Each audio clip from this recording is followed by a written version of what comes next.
দখল করা অঞ্চল থেকে কিয়েভ সৈন্য না সরালে আরও ভূখণ্ড দখলের হুঁশিয়ারি দিয়েছেন রুশ প্রেসিডেন্ট ভ্লাদিমির পুতিন। তবে যুদ্ধ ইস্যুতে রাশিয়ার হুমকি বা কোনো আলটিমেটামের উপর নয়, বিশ্ব সম্প্রদায়ের নির্ধারিত শর্তের উপর শান্তি নির্ভর করছে বলে মন্তব্য করেছেন ইউক্রেনের প্রেসিডেন্ট ভলোদিমির জেলেনস্কি। যুদ্ধ কবলিত ইউক্রেনীয় শহর পোক্রোভস্কের উত্তরাংশে রুশ সেনারা আরও অগ্রসর হয়েছে এবং সিভেরস্কের দক্ষিণে একটি গ্রাম দখল করেছে। স্থানীয় সময় বৃহস্পতিবার এমন দাবি করেছে দেশটির প্রতিরক্ষা মন্ত্রণালয়। যদিও 24 ঘন্টার পোক্রোভস্ক ফ্রন্টে মস্কোর বেশ কয়েকটি হামলা প্রতিহত করা হয়েছে বলে জানিয়েছে ইউক্রেনীয় সামরিক বাহিনী। শহরের ভেতরের রুশ ইউনিটগুলোকে ধ্বংস করা হচ্ছে বলেও দাবি করেছে বাহিনী। এদিকে রাশিয়ার সাময়িক আক্রমণের কারণে জাপোরিজিয়া অঞ্চলে ইউক্রেনের পুরো সেক্টরাল ফ্রন্টলাইন সেনারা ধ্বংসের মুখে রয়েছে বলে জানিয়েছে রুশ সরকার।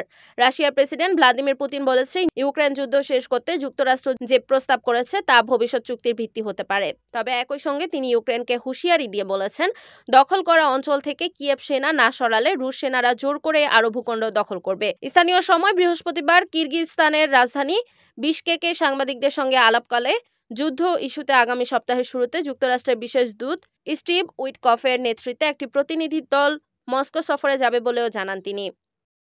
Desk news, NAN TV।